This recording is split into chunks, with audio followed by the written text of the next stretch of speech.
First, giving all praises, honor, and glory to our Father Yahweh, Bashem Mashiach Yahawashi. All praises due. Double honors to our shepherd and my king, KD, the Water King, for edifying us tirelessly with the truth and knowledge of who we are in Yahweh Yahawashi, the Water King. Shalom, Shalom Israel. Welcome to the Akwath channel, Daughters with Daggers, where we continuously seek edification from the truth of the scriptures. Okay, my name is Mahir Malachi, and I say I miss y'all. I miss y'all, sisters. It's been a while. I miss you, Akwath. It's been a long time. This captivity has been having me in the chokehold. We're working at the plantation, of course, taking care of family, making sure King is okay.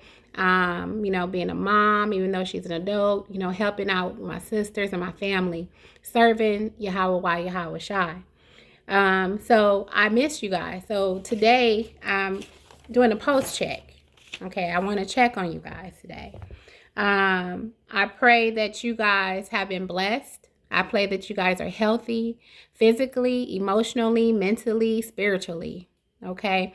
I've constantly been praying. I know you haven't probably seen me. However, do know that I'm interceding on our behalf, on my family behalf, on my sisters and my brothers always. This lesson today, like I said, is a post check for us, for myself as well. Are we still standing? Are you still standing? In the middle of your squares? Are you still having your hands on the plows? My question also is, are you still trusting power? Are you still keeping the faith in him, in Yahweh Yahawashi?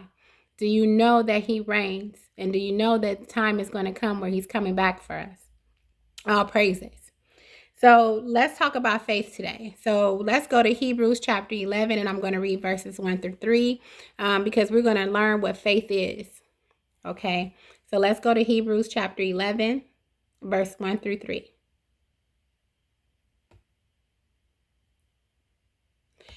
And it reads, "Now faith is the substance of things hoped for, the evidence of things not seen. For by it the elders obtain a good report. Through faith we understand that the worlds were framed by the word of power, so that things which are seen were not made of things which do appear." Okay, all praises. So in that, let me give you an example of what faith is. So an example of faith is, there's this illustration, and I wish I had a copy of it to show you guys. I couldn't find it. And the illustration shows a man climbing up a ladder. The only thing with the ladder is that it was missing the steps. Okay, so as he was climbing, he didn't see the steps, but he knew if he continued to climb, the steps would appear. That's faith. He didn't see it, but he knew it was going to happen. He knew it was going to work out in his favor. He knew that he was going to get to the destination where he was trying to go to. And that means for us. That's how power is for us. We don't see him, but however, we know he's present. We know that because we're in this captivity. And guess what? We are not lacking or missing for anything. We may not have the things that we want, but we definitely have the things that we need. All praises to Yahweh Yahawashi. Now let's go to Matthew chapter 17, verse 20. Matthew 17, verse 20. And this is Yahawashi speaking, and it reads, "And Yahawashi said unto them, Because of your unbelief, for verily I say unto you, if ye have faith as a grain of mustard seed, ye shall say unto this mountain, Remove hence to yonder place, and it shall remove, and nothing shall be impossible unto you." Okay, so the mustard seed is us. It's the real Israel. And the mountains is the government that hold us captive. Okay, so look around you and see everything that's happening and transpiring in this time. The government is all kind of things that's happening right now. You got the BRICS dollars, you got the wars, you got the everything, the migrants. There's so much that's happening that we see around us. Famine. They're building all kind of places to move people to, camps and things like that. So we're watching this stuff unfold, right? So we are the mustard seed. Okay, know that we are the mustard seed, and that's that small remnant, right? And then the government is the mountains that our power is going to move, and the time is going to come where we get our kingdom back. All praises. So let's go to a precept. We're going to go to Matthew chapter 13, and we're going to read 31 through 32.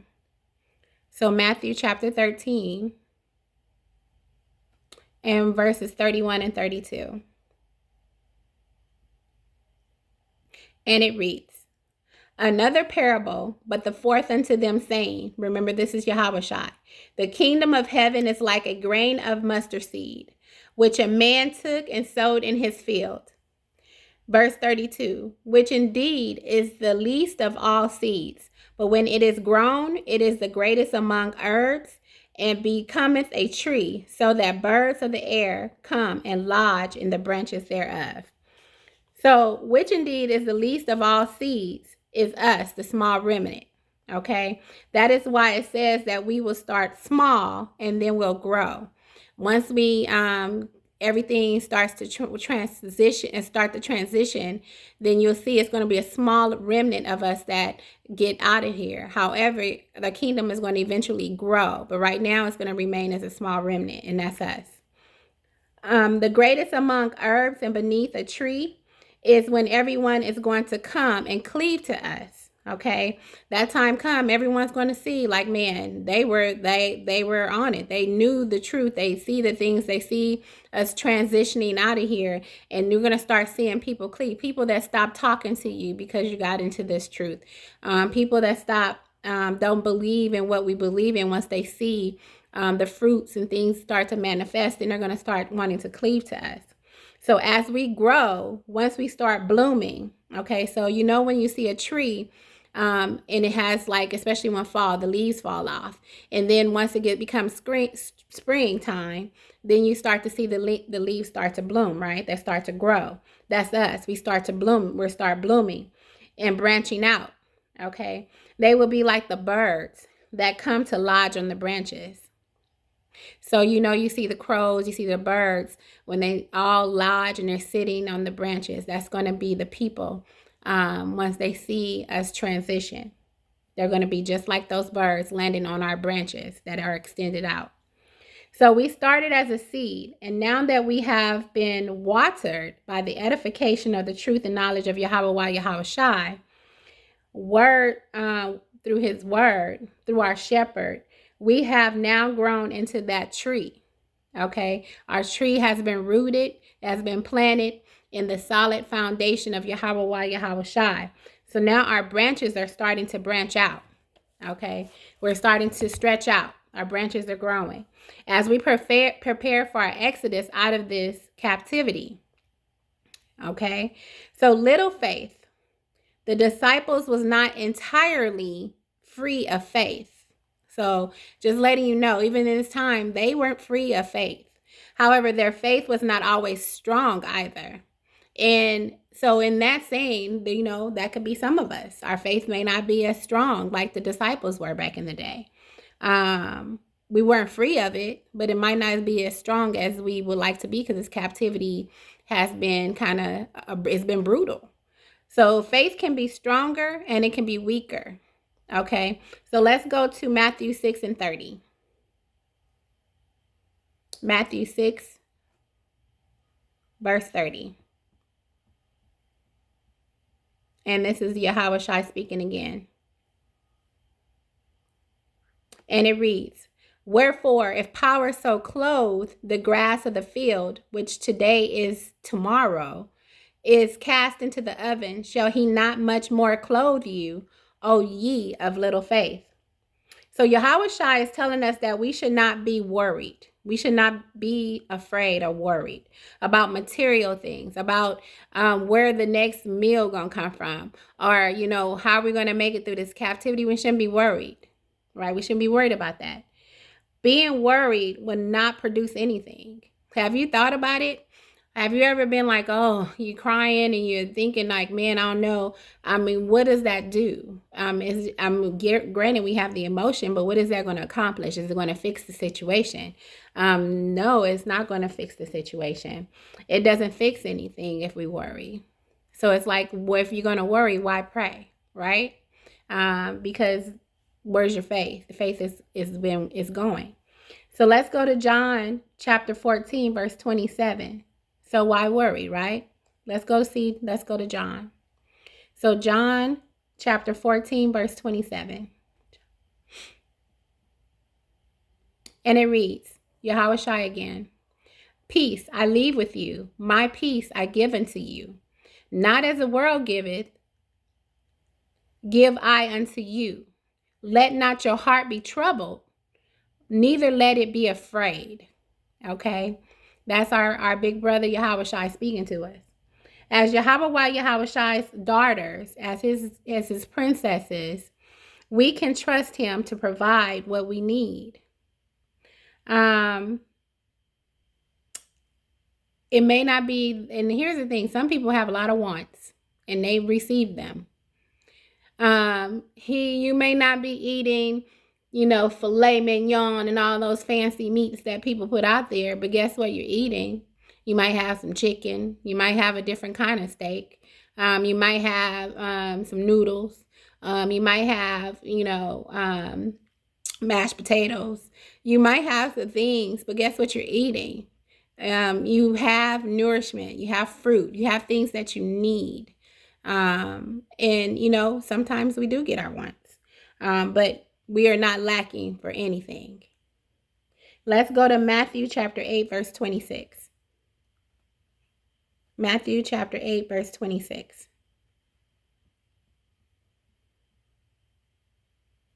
Matthew chapter 8, verse 26.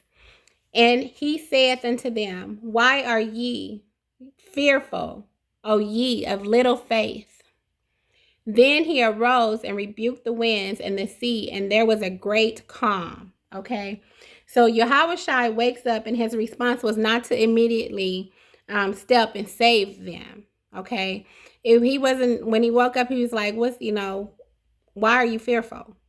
He didn't wake up and be like, I'm going to fix it. No, I have a question. Where's your faith? Why are you fearful, right? Instead, he started rebuking them, like, what's wrong with you? He started shaking them, like, where's your faith? Like, what's going on? Why are you tripping? Why are you worried? I'm here with you, right? He wanted them and want us to be more confident in Yahawashi, his ability to save us and not to be afraid, okay?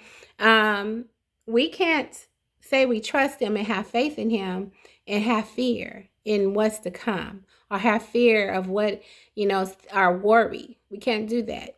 You can't have both ways. And that's what he's trying to say. So in this time, he's like, what's wrong with y'all? Why are y'all tripping? I'm here with you. Like, I'm physically here with you.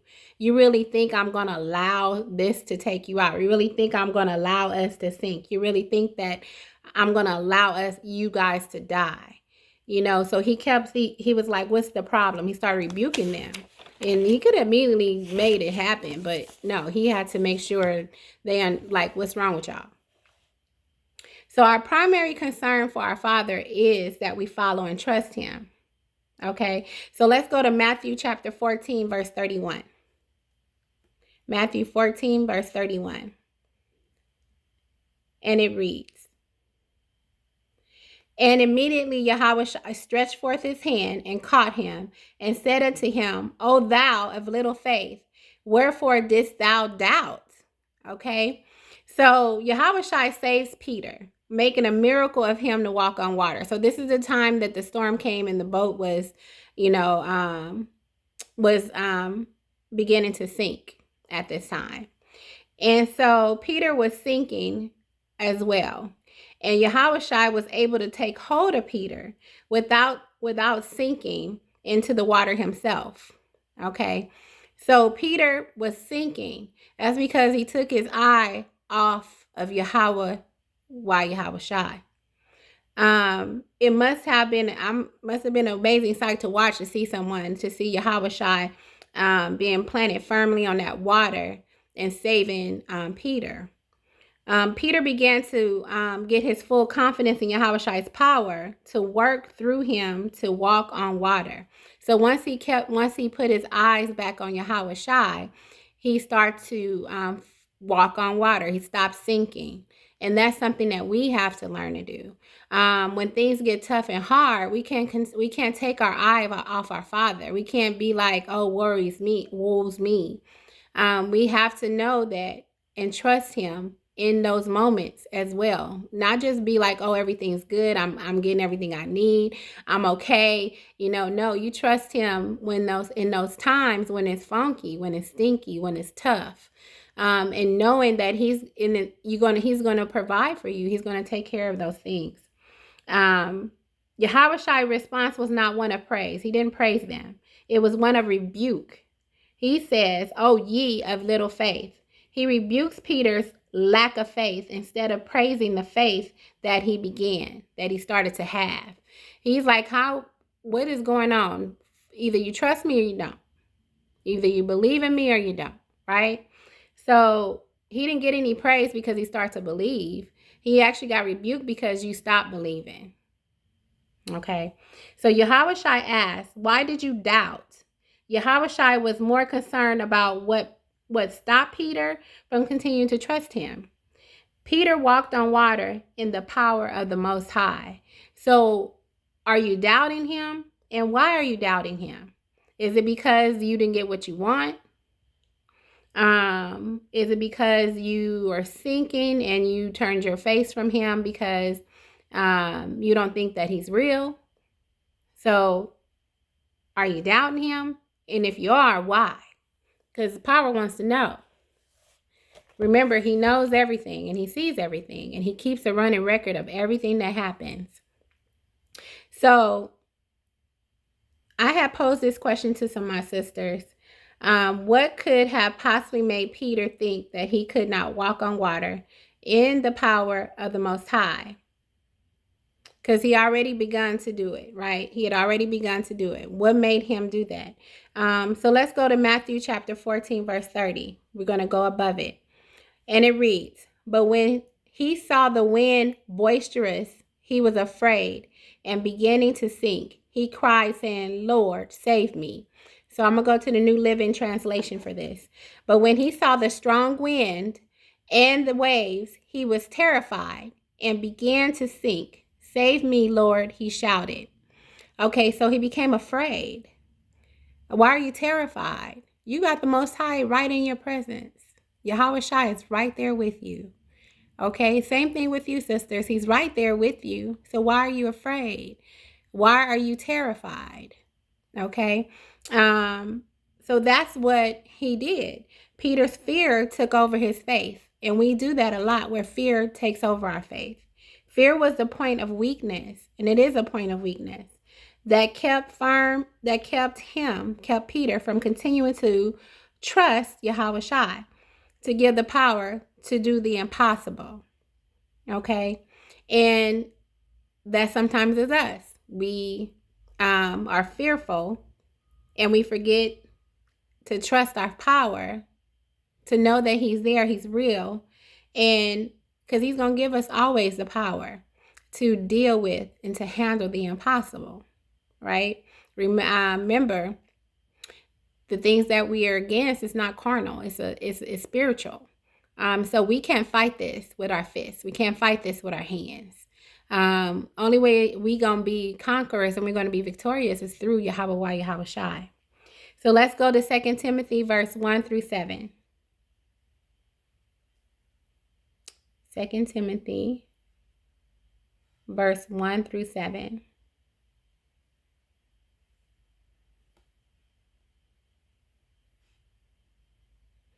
And it reads, Salakia. I'm reading 2 Timothy verse 1, verse 7. Salak, sisters.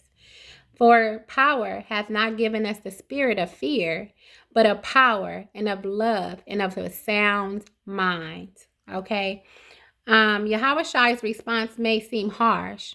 However, it pointed out a bright light on what Peter and us needed to see. Faith in Yahawashi makes everything and anything possible. But fear kills faith. Fear kills our faith, sisters. If we're fearful and we are afraid, then power is not going, he's not in that. Because why are we fearful and afraid if we trust him and we know he's our Father and we know that he's going to take care of those things for us? We know he's going to help us.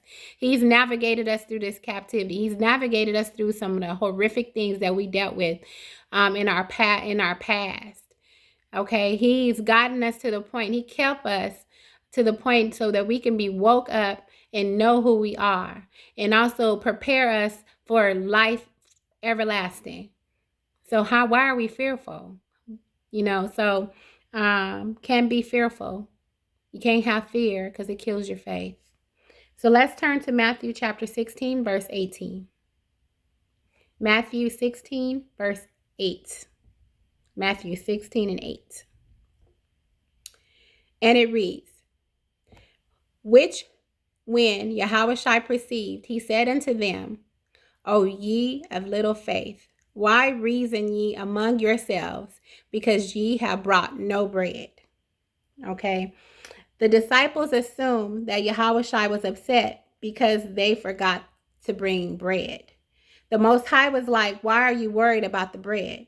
He has more than demonstrated that he can feed thousands of people. We've seen that, where he fed and we saw that out of small amounts of food in Matthew chapter 16, verse 9 through 10. Okay. We saw that when he fed the multitude with the fish and the bread. You know what? Let's actually go there. Let's turn to there. Let's read that. Let's go to Matthew chapter 16, and we're going to read verse 9 through 10. It's actually underneath it. So like your sisters, do ye not understand, neither remember the 5 loaves of the 5,000 and how many baskets ye took up? Neither the 7 loaves, I'm in verse 10, neither the 7 loaves of the 4,000 and how many baskets ye took up. Okay, so he had to remind them. Remember, I'm the same person that did that. You don't think that I would provide y'all with do the same thing here? Okay, so this was not a concern of our Father. He made it clear that it's not about the bread. It was about them listening to his warning of not taking the leaven from the Pharisees and the Sadducees, which is their doctrine. Not to follow their doctrine. Not to follow what they're trying to give out, what they're trying to say, what they're preaching about. Not to follow for that. And them figuring out what they should eat should be the last, is what the power is saying, should be the last thing for the disciples to worry about while he's with them. He's with them. He's with us. We should not be worried about what we're going to eat or how we're going to be fed. The worry is making sure we stay in this truth, staying under the tutelage of KD, learning and knowing the word, okay, of Yahawashi, knowing the truth of it. So making sure that we are in line of that is what he's saying, and not falling for the Pharisees or the Sadducees or Christianity or the other faiths that they have out there that is not of Yahawashi. We can tend to become distracted with our most basic problems, rather than listening for what Yahawashi would say to us about what truly matters. Okay, what truly matters? What truly matters is our faith. What truly matters is our family. What truly matters is that we stay in the smack dab in the center of our squares. What truly matters is that we live and breathe what Yahawashi want us to do, and prepare for the time that we'll be together in the kingdom that he's going to get back for us. All praises. The disciples, and sometimes us, miss the spiritual lessons through our distractions, which is something we all do at times, right? What stings about this is knowing Yahawashi just strongly rebuked others for ignoring prior miracles. He rebuked them. We read his word. We've been edified in his word. We've seen the things that he's done back then. He's doing the same thing now. He's like, I'm the same person. I have not changed. Everything that I say, every word I put out, it cannot come back void. It has to happen. So if I say that when 2 or 3 are gathered, I'm in the midst. I'm in the midst. When I say that if you come to me in my name and you pray and you ask for it, I'm going to provide. He's the same yesterday and he's the same today. Okay. What stings about this is knowing Yahawashi just strongly rebuked, we speak of that, others for ignoring his prior miracles, right? And the disciples are forgetting, just like sometimes we do, we forget about his miracles. In Matthew chapter 14, 13 through 21, when we sitting here worrying about bread, when we already know what he did with 5 loaves of bread. 7 loaves of bread. I apologize, Salak. 5 loaves of bread, and how he fed thousands with that. Okay. So why are we worried about those things, right? So let's go to Romans chapter 14, verse 1. Romans chapter 14, verse 1. And it reads, Him that weak in the faith receive ye, but to doubtful disputations. Now let's read New Living Translation on that. And it says, accept other believers who are weak in faith and don't argue with them about what they think is right or wrong. In this chapter, we find that Peter notices that there is tension that is growing between the Israelites because of conflicting ideas. Paul has made it clear that the Israelites have died to the law of Moses and have been released from our obligation to it in Romans chapter 7, verse 4 through 6. Okay, now we just been seeing this. There's been some disputes and some things going back and forth about what people are eating, going back and forth about other things that, that are in the Moses law. And that's not something that is in effect right now. So let's go to Romans chapter 7, verse 4 through 6.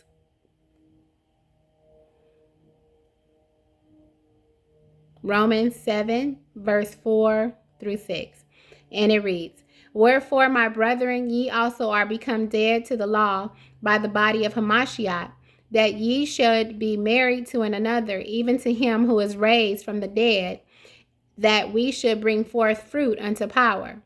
In verse 5, For when we were in the flesh, the motions of sins, which were by the law, did work in our members to bring forth fruit unto death.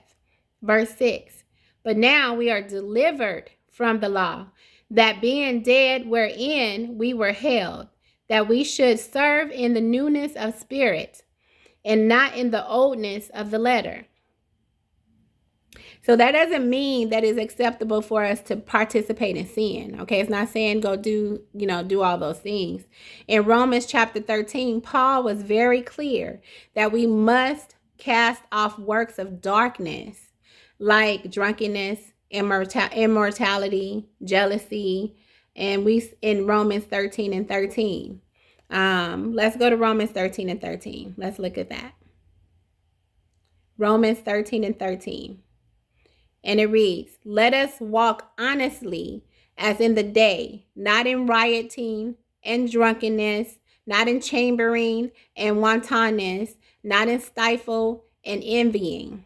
Okay. New Living Translation. Because we belong to the day, we must live decent lives for all to see. Don't participate in the darkness of wild parties and drunkenness, or in sexual promiscuity, in immoral living, or in quarreling and jealousy. Okay. So when the Bible is clear, there's no misunderstanding to what power is trying to tell us. And on the truly important, and it's very clear on the truly important issues. Okay. Scripture is is you can read it. It says what it says, and it means what it means. Then there is no reasonable room for doubt or disagreement. Okay? So it's saying that, going back to it, when Paul noticed that there was the tension between the Israelites, it was growing between everybody.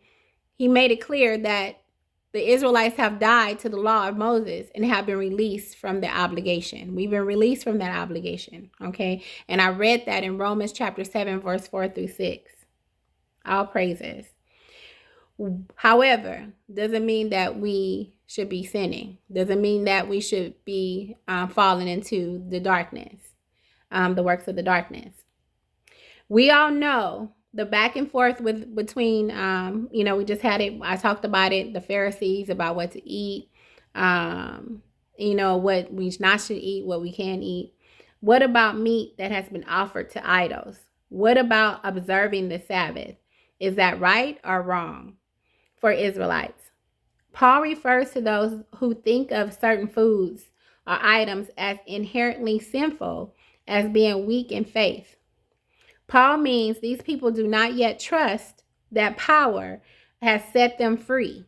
They don't know that they've been set free. Some of us don't know that we've been set free from observing the law or religious rule following. Okay?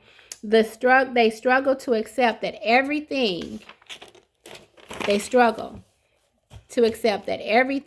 Yahawashi created is good. Like in 1 Timothy 4 and 4. Let's go to Timothy. Let's go there. 1 Timothy 4 and 4. Let's go there. 1 Timothy 4 and 4. For every creature of power is good, and nothing to be refused, if it be received with thanksgiving, for it is sanctified by the word of power and prayer. Let's go to New Living Translation. It says, since everything power created is good, we should not reject any of it, but receive it with thanks, the water, Father. For we know it is made acceptable by the word of power and prayer. Okay? We pray over our meals. We pray over our food. And we say the water to our Father for blessing us with that. So moving a mountain was commonly used as an object that is impossible to be moved. Because if you go and push on it, it's not going to move. You can't move it, move that mountain, right? It's stationed, it's planted. So power can do what seemingly is impossible. He can move that mountain. He's going to move that mountain. He's actually in the process of moving that mountain with the government and the things. If you see the wars that are happening, you see the money is about to change. You see so much stuff has been happening. If you're keeping up with your current events, I say keep up with your current events. You see that he's moving that mountain. So let's go to Isaiah chapter 40, verse 4. Isaiah chapter 40, verse 4. And it reads, every valley shall be exalted, and every mountain and hill shall be made low, and the crooked shall be made straight, and the rough places plain. Okay. I'm going to the New Living Translation for that. Fill in the valleys and level the mountains and the hills. Straighten the curves and smooth off the rough places. Okay, and go to verse 5. Then the glory of the Lord will be revealed, and all people will see it together. The Lord has spoken. Okay, he's doing things that are impossible, that we can't do without Yahawashi. Let's go to Isaiah chapter 49 and 11. Isaiah chapter 49 and 11. Isaiah chapter 49, verse 11. And it reads, and I will make all my mountains a way, and my highways shall be exalted. New Living Translation. And I will make my mountains into level paths for them. The highways will be raised above the valley. So the Most High will definitely, the mountain that we face, like I said, is this world. So like your sisters, the mountain we face is this world. Our captivity that we're dealing with, That's the mountain. This captivity is a mountain. Nothing is impossible for Yahawashi. We are going to be moved from this mountain. This mountain is going to be moved. This mountain is going to be destroyed. And we are going to be able to be together, dwelling in the kingdom that belongs to us. All praises to Yahawashi. So, sisters, this is going to be a part 2 to this. I'm going to come back and complete as we continue to learn more about faith and keeping the faith and stand firm on our faith. I love you. I love you and I love you. And I'll be right back with part 2 of our faith study. And I will see you in a moment. Shalom. Peace and blessings. Love you.